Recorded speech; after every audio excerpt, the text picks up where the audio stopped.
بسم الله الرحمن الرحيم.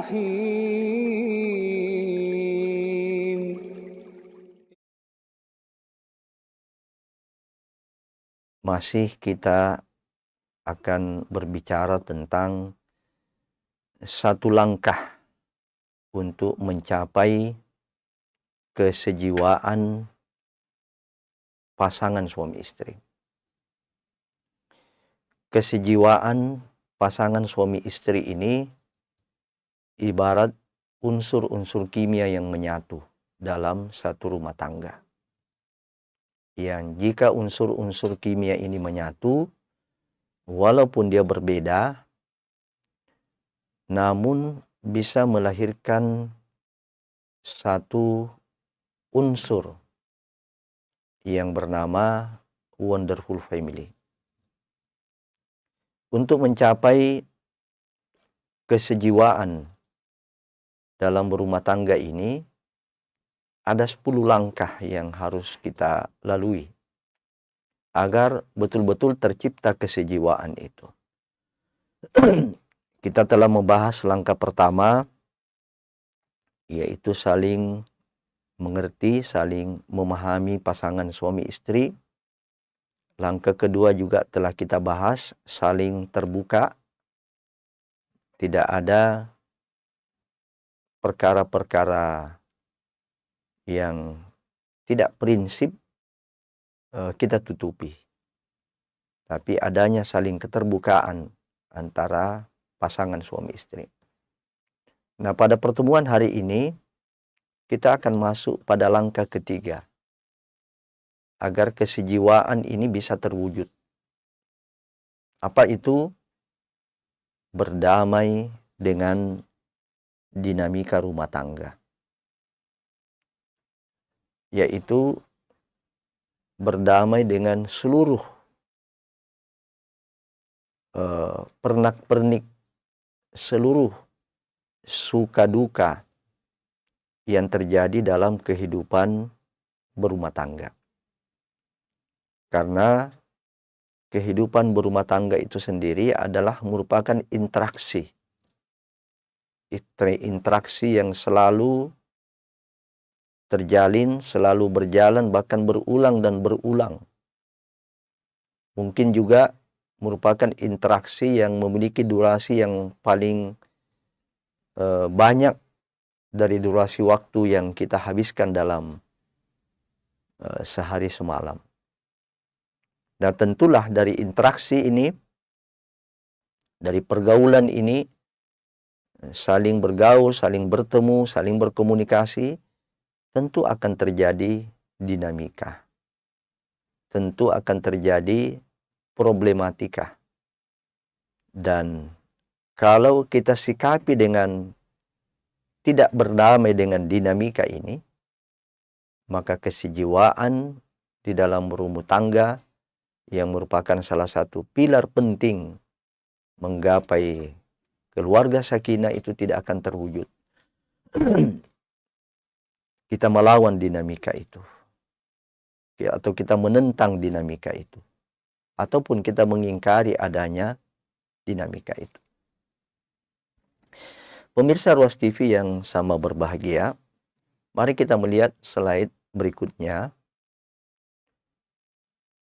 Apa alasan kita harus berdamai dengan dinamika?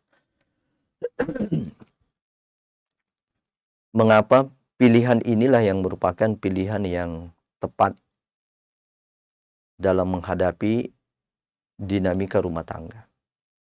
Harus berdamai. Mengapa? Yang pertama adalah perlu dipahami bahwa keluarga itu adalah organisme hidup yang terus berkembang, terus tumbuh, sehingga meniscayakan di sana terjadi perubahan-perubahan. Allah Subhanahu wa taala berfirman dalam surat 24 ayat 19, ba'da a'udzu billahi minasyaitonir rajim, latarkabunna tabaqan an tabaq. Sungguh kamu akan melalui satu fase demi fase dalam kehidupan ini.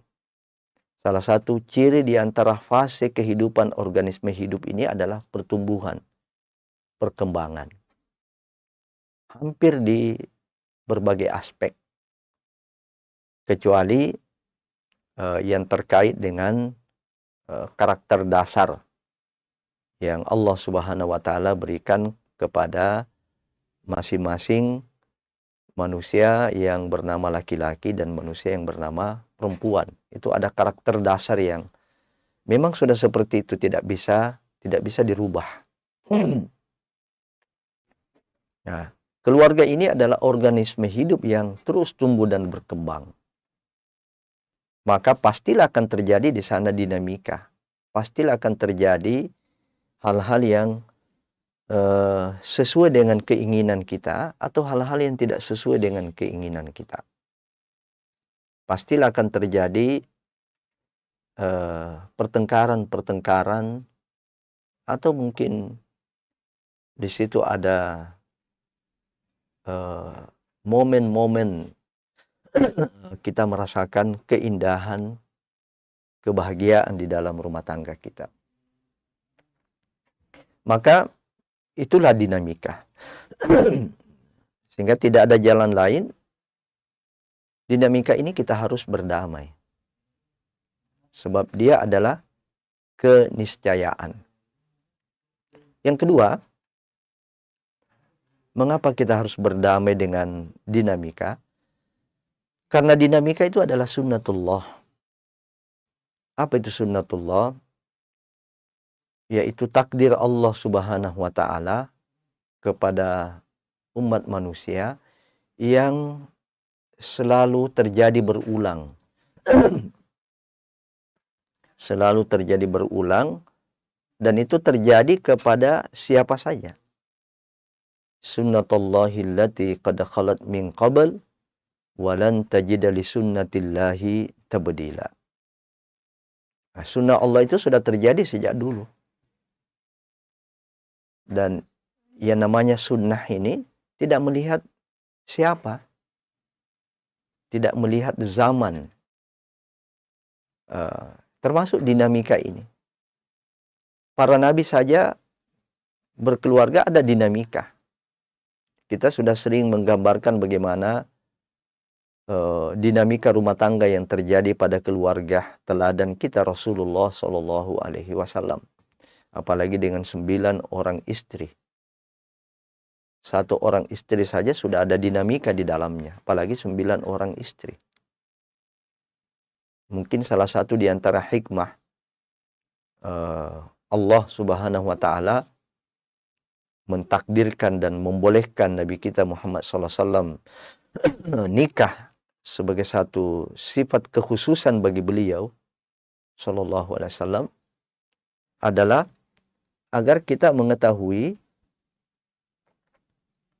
dinamika itu, agar kita mengenali berbagai bentuk-bentuk dinamika.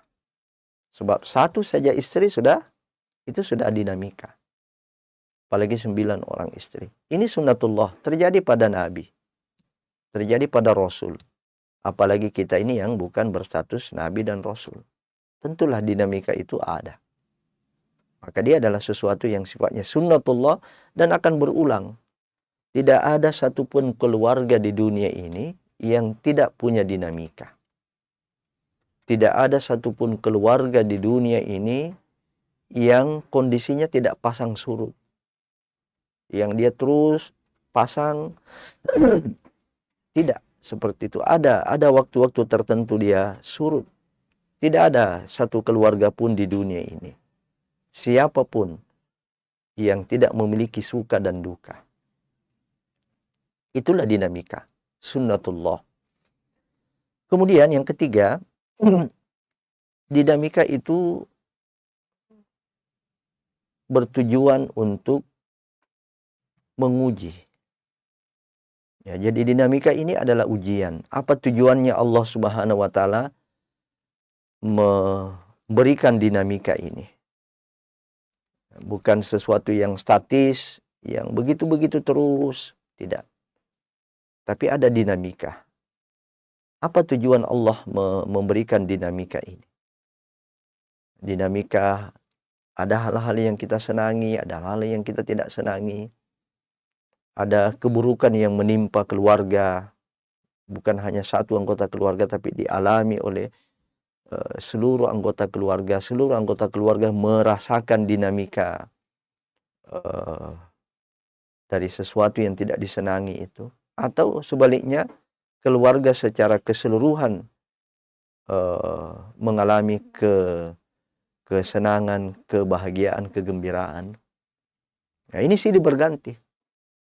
Allah Subhanahu wa taala sudah menegaskan di antara tujuan dinamika itu adalah wa nabluukum bisyarri wal khairi fitnah. Wa nabluukum bisyarri wal khairi fitnah. Sungguh Allah menguji kamu dengan keburukan dan kebaikan. Sungguh Allah menguji kamu dengan dinamika. Dinamika keburukan atau dinamika kebaikan. Ya. Jadi tidak ada satupun keluarga yang terlepas dari ini. Apa tujuannya? Fitnah.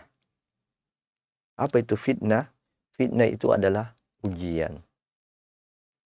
Allah ingin menguji sejauh mana ketahanan keluarga ini. Sejauh mana keluarga ini bertahan.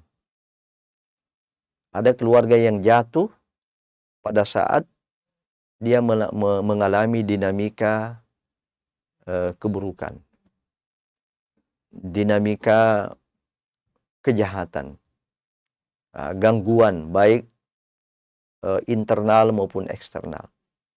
Ada juga keluarga yang jatuh ketika berada dalam dinamika kebaikan, kesenangan. Ketika kondisi ekonomi keluarganya biasa-biasa saja, datar-datar saja, bahagia. Mereka bahagia. Tetapi ketika mereka diuji dengan pangkat misalnya suaminya atau istrinya, diuji dengan pangkat, diuji dengan kekuasaan, diuji dengan harta yang banyak. Disinilah kadang-kadang ada keluarga yang terjatuh. Sebab kenapa?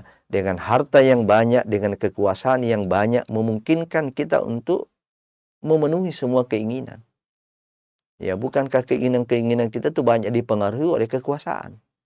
Bukankah keinginan-keinginan kita itu banyak dipengaruhi oleh harta? Saya mau beli ini, enak sekali, tapi tidak ada uang. Ya, saya mau melakukan ini, ya, tapi tidak ada kekuasaan. Tidak bisa. Nah, kekuasaan dan harta inilah yang membuka peluang kita untuk memenuhi segala keinginan-keinginan, sekalipun itu bukan kebutuhan. Ya, sebab beda kebutuhan dengan keinginan. Ini dua istilah yang harus dibedakan oleh setiap keluarga di dalam menata ekonomi mereka. Ada kebutuhan, ada keinginan. Keinginan ini bisa dipenuhi kalau kita punya kekuasaan dan punya harta. Ada keluarga yang berada pada dinamika kelapangan ini, kekuasaan, kelapangan harta, sehingga dia bisa melakukan berbagai yang dia inginkan, terjadilah selingkuh. Suaminya bosan dengan istrinya, dia coba-coba cari lagi wanita lain. Atau istrinya juga bosan itu-itu saja, ya, dengan istrinya. Inilah hawa nafsu. Hawa nafsu itu kan tidak ada batasnya. Ya, dia ingin coba-coba yang lain. Keinginannya bisa terpenuhi. Kenapa? Karena dia punya kekuasaan, dia punya harta. Jadi ada juga keluarga yang terjatuh, ada keluarga juga yang terhempas dengan dinamika ini, dinamika kelapangan, dinamika kekuasaan itu. Ya, ini ujian. Jadi dinamika apapun yang menimpa satu keluarga, wa nabluukum bisyarri wal khairi fitnah. Tapi Allah mengingatkan, wa ilaina turja'un. Di akhir ayat itu, dalam surat Al-Anbiya ayat 35, Allah mengingatkan, wa ilaina turja'un. Kepadakulah kamu kembali.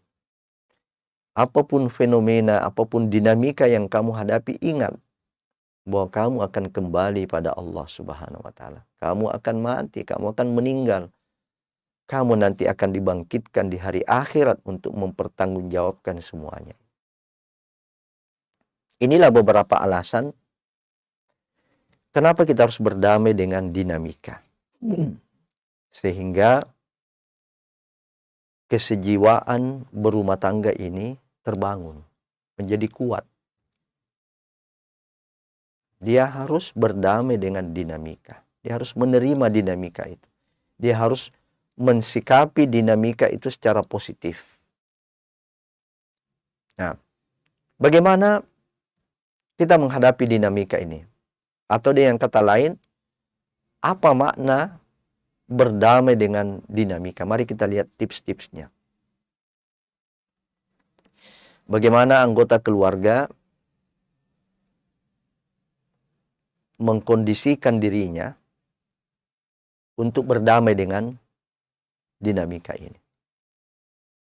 Sebelum kita masuk di sini, dalam teori akidah, dinamika ini adalah takdir. Dia adalah takdir Allah Subhanahu wa taala. Artinya semua itu terjadi karena iradah Allah. Ya, semua itu terjadi karena keinginan Allah. Yang baik itulah yang kita sebut dengan takdir baik. Itu dalam penilaian kita. Yang kita tidak senangi, yang buruk, itulah yang disebut dengan takdir buruk. Itu dalam penilaian kita. Ya, sebenarnya dalam penilaian Allah semua takdirnya itu baik. Ada kebaikan, ada hikmah, ada pelajaran yang bermanfaat di balik daripada takdir buruk itu. Sebagaimana juga takdir baik ada pelajaran di situ. Nah, bagaimana kita menerima takdir ini? Bagaimana kita berdamai? Bagaimana realisasi keimanan kepada takdir baik dan buruk berkaitan dengan rumah tangga kita? Itulah dinamika. Ini ada 5 tips. Ada 5 tips bagaimana keluarga ini berdamai dengan dinamika. Pertama adalah lakukan evaluasi. Ya, lakukan evaluasi. Kenapa? Sebab langkah pertama dan langkah kedua, sekalipun kita tahu, tapi semuanya itu kan bergantung pada takdir Allah.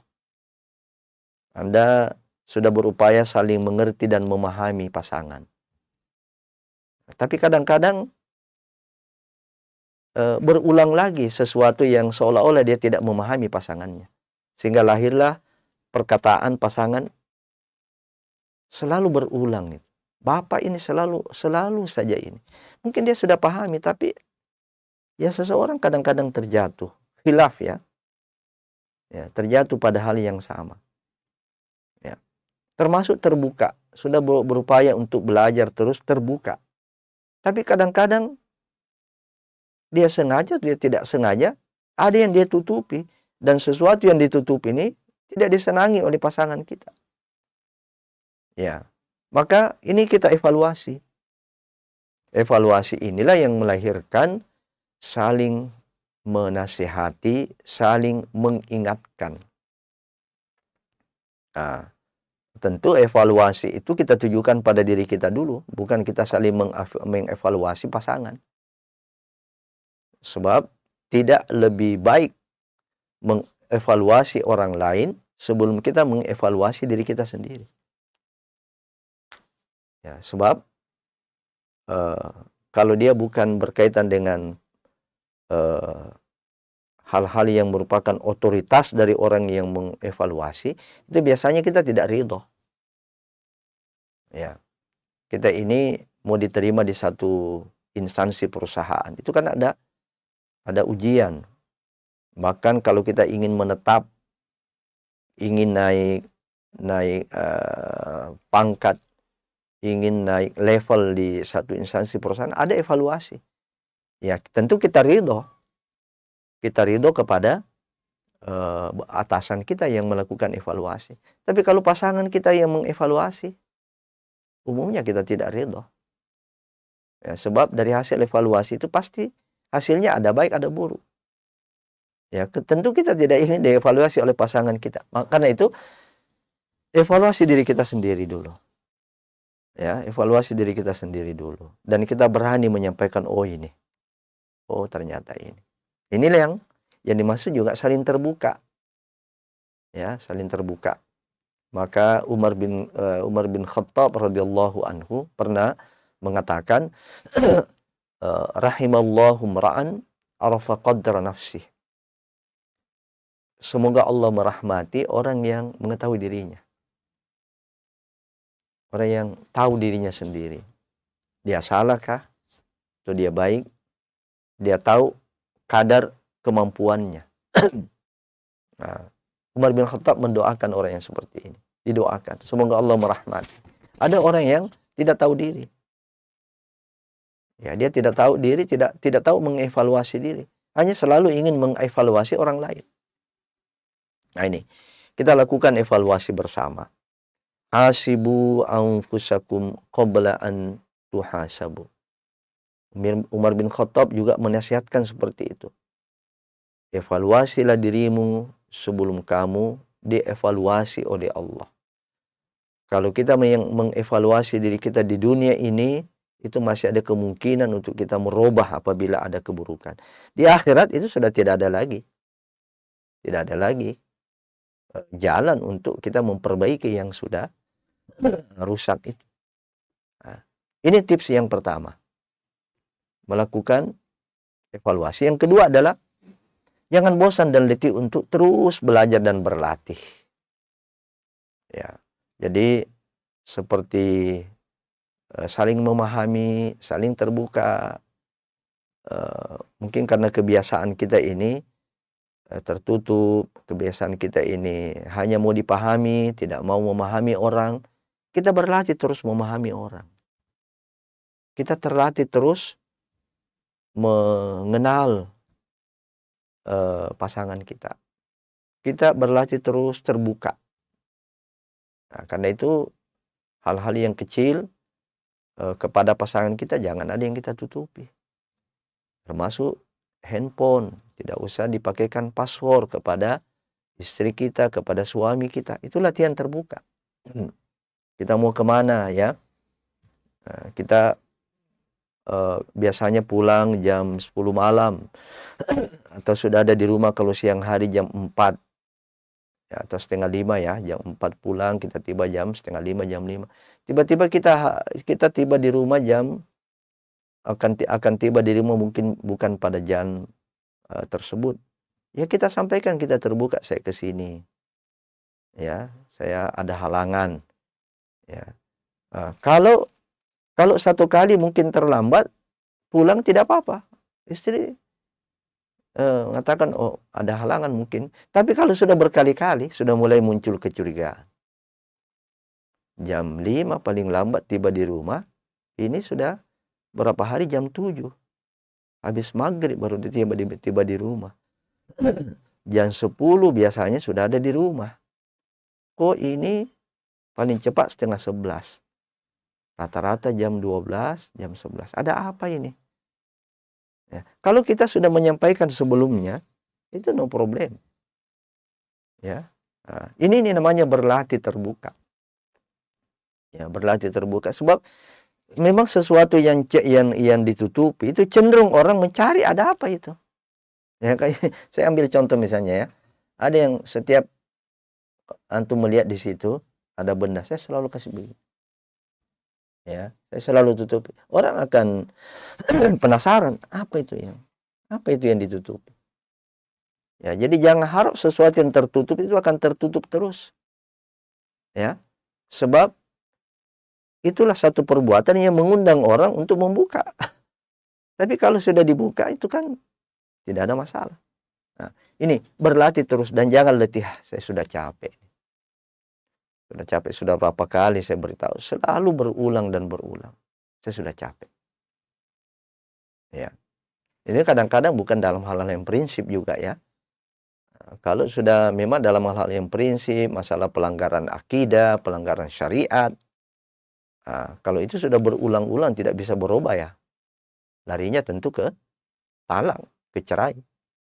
Ya, karena kita tidak mungkin dipersatukan di dalam perbedaan akidah, perbedaan keyakinan, ya, termasuk perbedaan syariat berkaitan dengan tidak melaksanakan kewajiban atau terus bergeliman dalam kemaksiatan, itu sesuatu yang tidak bisa ditolerir. Tapi kalau hal-hal yang tidak ada hubungannya dengan itu, karakter sifat itu masih bisa berubah. Ya.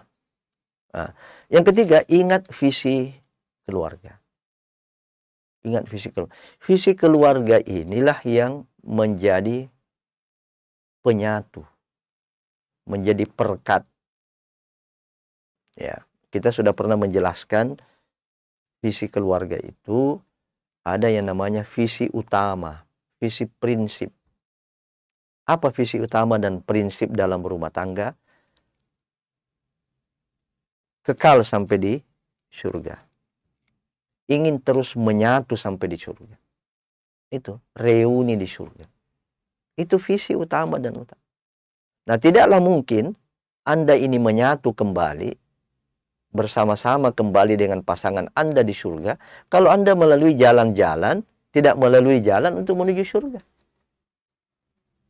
Misalnya, mohon maaf ya, ada satu pasangan kita yang rajin menuntut ilmu agama, supaya dia tahu mana benar, mana salah, mana yang harus dilakukan, mana yang harus tinggal. Sementara ada pasangannya selalu ogah-ogahan untuk taklim, tarbiyah, tablik, ya, selalu negatif thinking dengan itu.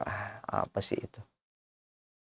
Ya, banyak juga orang yang sering ikut taklim, ikut tarbiyah, ikut tablik, begitu-begitu juga. Itu jelas dugaan yang salah. Tidak lebih banyak daripada orang yang mungkin yang tidak ikut itu lebih banyak. Ya, lebih banyak tidak soleh. Ya, itu silakan lakukan penelitian. Pasti itu. Ya. So, tidak mungkin Allah menurunkan konsep kebaikan Quran dan hadis ini kalau dia tidak mendatangkan maslahat. Pasti mendatangkan maslahat. Ya. Jadi tidak mungkin itu. Ya, untuk apa Allah menurunkan ini, pedoman petunjuk ini? Ya, kalau pasti tidak mendatangkan maslahat. Kalau ada yang mengatakan tadi itu dugaan-dugaan, mungkin segelintir orang yang Anda generalisir. Ya, seperti misalnya orang yang perdebatan sekarang ini vaksin tidak vaksin. Tidak seberapa itu orang yang vaksin meninggal dibandingkan dengan orang yang tidak vaksin. Tidak seberapa itu. Itu kalau kita generalisir, ya, penelitiannya kan sama dengan mobil. Ya, orang yang berkendaraan mobil, ya, itu banyak mengalami kecelakaan. Ya, kalau gitu tidak usah Anda naik mobil. Ya, karena angkanya itu orang yang berkendaraan mengalami kecelakaan dan meninggal lebih tinggi daripada angka orang yang meninggal karena vaksin. Nah, ini kalau kita tidak boleh kita mengeneralisir sesuatu. Ya, bahwa kalau ada orang yang ikut taklim, ikut pengajian, lalu kemudian tidak soleh, itu hanya segelintir orang. Hanya segelintir orang yang Anda tidak boleh mengeneralisir itu. Bahwa setiap orang yang belajar agama, orang yang ikut taklim, ikut tarbiyah, itu pasti tidak baik. Tidak boleh. Ini bagaimana kita mau reuni di surga kalau ada yang menempuh jalannya surga, ada yang tidak mau. Salah satu jalan untuk surga adalah talabil ilmu syar'i, menuntut ilmu agama. Man salaka tariqan yaltamisu fihi ilman sahhalallahu bihi tariqan ilal jannah. Siapa yang menempuh satu perjalanan menuntut ilmu agama, Allah akan memudahkan baginya jalan menuju surga. Termasuk diantaranya jalan menuju surga, jauhi hal-hal yang bisa memasukkan kita ke neraka. Ya, sebab bagaimana mungkin masuk surga kalau Amalan-amalan kita amalan neraka. Nah, jadi satu istri amalan-amalan surga. Dia sedekah. Akidahnya baik karena selalu belajar agama. Suka bersedekah. Sholat tepat waktu. Memperhatikan sholat-sholat sunat, mana sholat tahajud. Ya suaminya tidak begitu. Bagaimana mungkin mau menyatu? Bagaimana mungkin mau menyatu suami dan istri? Ya, satu menempuh jalannya surga, satu menempuh jalannya neraka. Nah, ini visi. Ini visi utama. Visi utama, visi pertama, visi prinsip dalam keluarga. Inilah yang menyatukan. Kalau kita semua masuk surga, mau masuk surga, tempuh jalannya surga. Jangan lewat jalannya neraka. Nah, itu ya. Ini yang bisa menyatukan kita, sehingga dinamika ini kita bisa berdamai dengan dinamika. Kemudian yang keempat, mari kita lihat yang keempat, jauhi meributkan masalah-masalah yang kecil, masalah-masalah sepele. Ya, ada ungkapan mengatakan don't sweat the small stuff with your family. Ya, jadi jangan kita memusingkan diri dengan perkara-perkara sepele dalam rumah tangga kita. Jangan perkara-perkara sepele itu menjadi besar. Abaikan. Sabar kita menerima, toleran, kita mengalah. Ya, masalah apa misalnya, dan ini sering terjadi kalau pengalaman, sering terjadi di di injury time. Ya, mau berangkat, injury time-nya jam 7 berangkat, pada saat jam 7 belum siap kosnya, belum siap ini, belum siap. Di situ terjadi kadang-kadang pertengkar. Sudah saya kasih tahu, memang dari kemarin saya kasih tahu siapkan ini, siapkan ini. Ini sudah mau berangkat. Masalah-masalah sepele bisa terjadi pertengkaran. Tidak usah. Kalau ada yang seperti itu sudah Allah takdirkan, sudah. Berangkat aja. Apa yang kurang nanti dilengkapi lagi. Kok terjadi pertengkaran di injury time menjelang berangkat? Ya, ada anak mau masuk pondok misalnya. Ada anak mau ini, sudah dikasih tahu kemarin siapkan ini, siapkan ini. Ya, ternyata nanti setelah 10 menit menjelang dicari. Nah, ini pengalaman dalam rumah tangga, sesuatu yang tidak dicari ada. Ya, apakah Anda merasakan itu? Kalau tidak dicari dia ada. Nanti dicari baru dia tidak ada. Ya, dia ada hal-hal tertentu biasa di dalam rumah tangga kita ini. Ketika dicari tidak ada.